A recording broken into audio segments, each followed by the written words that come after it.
పూరా లోకల్. నేను ఒక మాట ఈ కేంద్ర బడ్జెట్ చూసిన తర్వాత ఒకటి అనిపించింది అధ్యక్ష.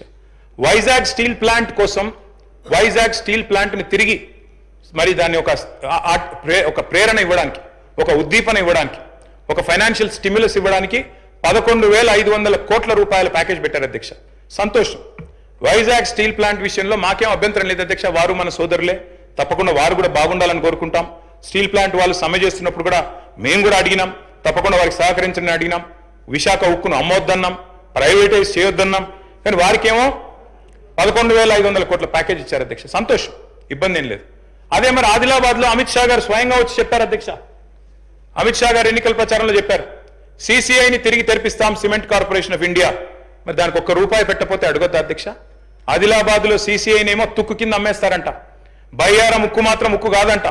కానీ వైజాగ్ లో ఈ రోజు వాళ్లకు అక్కడ పార్లమెంట్ సీట్ల మీద ఆధారపడి ఉన్నారు కాబట్టి అక్కడ మాత్రం 11,500 కోట్లు ఇస్తే దాని గురించి మనం మాట్లాడకపోతే మన బడ్జెట్ లో తప్పు అవుతుంది కదా అధ్యక్ష.